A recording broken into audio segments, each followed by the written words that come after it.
जाए मन जब टूट जाए हर आस, तेरे ही वचनों से भर जाए दिल में सांस। दिव्य वचन, जीवन वचन, दिव्य वचन, जीवन वचन। संत याकूब का पत्र से आज का पहला पाठ, अध्याय 1, वचन संख्याएं 1 से लेकर 11 तक। भाइयों, जब आप लोगों को अनेक प्रकार की विपत्तियों का सामना करना पड़े तो अपने को धन्य समझिए। आप जानते हैं कि आपके विश्वास का इस प्रकार का परीक्षण धैर्य उत्पन्न करता है। धैर्य को पूर्णता तक पहुंचने दीजिए, जिससे आप लोग स्वयं पूर्ण तथा आनंद बन जाए और आप में किसी बात की कमी नहीं रहे।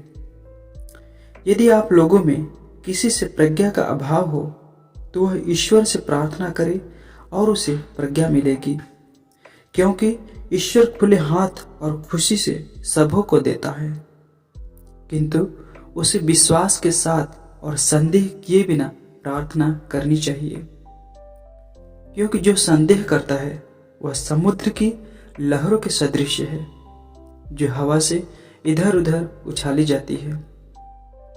ऐसा व्यक्ति यह न समझे कि उसे ईश्वर की ओर से कुछ मिलेगा, क्योंकि उसका मन अस्थिर और उसका सारा आचरण अनिश्चित है। जो भाई दरिद्र है वह ईश्वर द्वारा प्रदत्त अपनी श्रेष्ठता पर गौरव करे। जो धनी है वह अपनी हीनता पर गौरव करे, क्योंकि वह घास के फूल की तरह नष्ट हो जाएगा। जब सूर्य उगता है और लू चलने लगती है तो घास मुरझाती है, फूल झड़ता है और इसकी कांति नष्ट हो जाती है। इसी तरह धनी और उसका सारा कारोबार समाप्त हो जाएगा। प्रभु की वाणी। ईश्वर को धन्यवाद। संत मार्कुस के अनुसार पवित्र सुसमाचार अध्याय 8 पद संख्या 11 से 13। फरीसी आकर ईसा से विवाद करने लगे। उनकी परीक्षा लेने के लिए वे स्वर्ग की ओर का कोई चिन्ह मांगते थे। ईसा ने गहरी आह भर कर कहा, यह पीढ़ी चिन्ह क्यों मांगती है? मैं तुम लोगों से यह कहता हूं, इस पीढ़ी को कोई भी चिन्ह नहीं दिया जाएगा। इस पर ईसा उन्हें छोड़कर नाव पर चढ़े और उस पार चले गए। प्रभु का सुसमाचार। ख्रिस्त प्रभु की जय। सबको जय यीशु। ख्रिस्त में प्यारे भाई और बहनों, आज का संदेश बहुत सच्चा और हमारे दैनिक जीवन से जुड़ा हुआ है। हम सब परीक्षा शब्द से परिचित हैं। जब बच्चों की बोर्ड परीक्षा होती है, घर का माहौल बदल जाता है। नींद कम, चिंता ज्यादा, मन में डर कि क्या होगा। लेकिन क्या आपने सोचा है, जीवन भी हमें बार बार परीक्षा कक्ष में बैठाता है। कभी बीमारी, कभी आर्थिक तंगी, कभी सेवा में अपमान, कभी परिवार में तनाव। और तब हम घबरा जाते हैं और कहते हैं, प्रभु तू कहाँ है? क्या मैं इसी दिन के लिए इतना प्रार्थना किया कि तू मुझे छोड़ दे? यदि तू मेरे साथ है तो इस मुसीबत को हमारे जीवन से मिटा दे। ख्रिस्त में प्यारे भाई और बहनों, परीक्षा हमें तोड़ने नहीं, हमें दृढ़ बनाकर हमारी प्रतिष्ठा ऊंचा करने आती है। संत याकूब कहते हैं, जब तुम नाना प्रकार की परीक्षाओं में पड़ो तो इसे पूरे आनंद की बात समझो। प्यारे भाई और बहनों, यह सुनना आसान है लेकिन जीना कठिन है। जरा सोचिए, जब छात्र परीक्षा देता है तो शिक्षक उसे फेल कराने के लिए नहीं, आगे बढ़ाने के लिए परीक्षा लेता है। वैसे ही ईश्वर हमारी परीक्षा हमें गिराने के लिए नहीं बल्कि उठाने के लिए लेते हैं। सोना आग में जलता नहीं, शुद्ध होता है। विश्वास संकट में मरता नहीं, परिपक्व होता है। जब हम बिना चमत्कार देखे भी प्रार्थना करते रहते हैं, तब हमारा विश्वास और भी मजबूत बनता है। प्रभु यीशु ने कहा है कि क्या तुम इसलिए विश्वास करते हो कि तुमने मुझे देखा? धन्य है वे जो बिना देखे ही विश्वास करते हैं।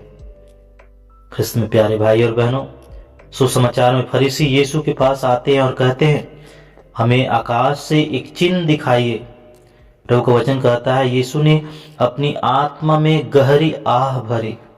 यह गुस्से की आह नहीं थी, यह दुख की आह थी। मानो वे कह रहे हो, क्या मेरा प्रेम पर्याप्त नहीं? क्या मेरी उपस्थिति काफी नहीं? कितनी बार हमारे जीवन में भी ऐसा ही होता है।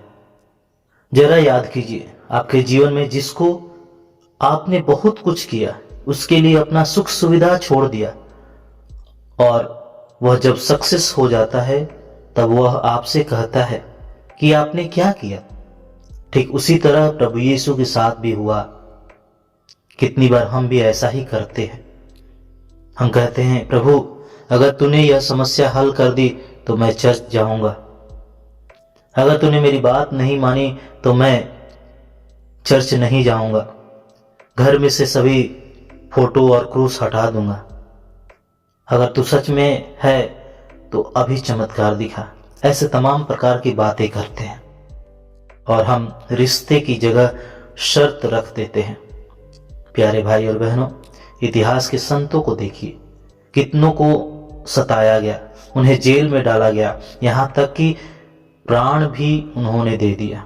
उदाहरण के लिए संत स्टेफनस, पथराव किया गया, फिर भी उन्होंने कहा, प्रभु इन्हें क्षमा कर, यह दोष उन पर न लगा।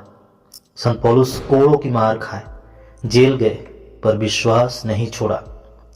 ऐसे कई संत हैं, उन्होंने यह नहीं कहा, प्रभु पहले चमत्कार कर तब मैं विश्वास करूंगा। उन्होंने कहा, प्रभु तेरी इच्छा पूरी हो, और यही परिपक्व विश्वास है।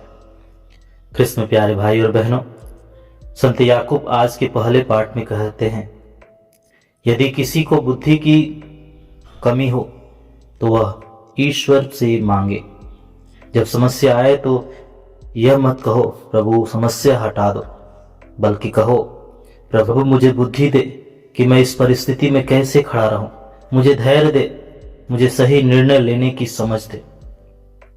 ईश्वर अक्सर परिस्थिति तुरंत नहीं बदलते, पर वे हमें बदल देते हैं, और जब हम बदलते हैं तो परिस्थिति बदल जाता है।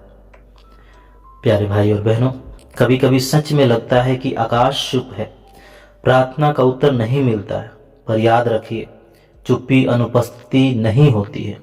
जैसे परीक्षा कक्ष में शिक्षक चुप रहता है, वह बाहर नहीं जाता है, वह उनके साथ रहता है, वैसे ही ईश्वर परीक्षा में शांत रहते हैं, पर वे हमारे साथ होते हैं, और उस समय चमत्कार नहीं, विश्वास बोलता है। प्यारे भाई और बहनों, अगर आज आप किसी जीवन परीक्षा में हैं, घबराइए मत। चिन्ह मांगना छोड़िए, बुद्धि मांगिए, सत्य रखना छोड़िए, समर्पण कीजिए, क्योंकि जो परीक्षा में स्थिर रहेगा वह जीवन का मुकुट पाएगा। जब आकाश चुप हो तब आपका विश्वास बोले, प्रभु मैं तुझ पर भरोसा करता हूँ, चाहे चमत्कार दिखे या ना दिखे। पिता, पुत्र और पवित्र आत्मा के नाम पर आमीन।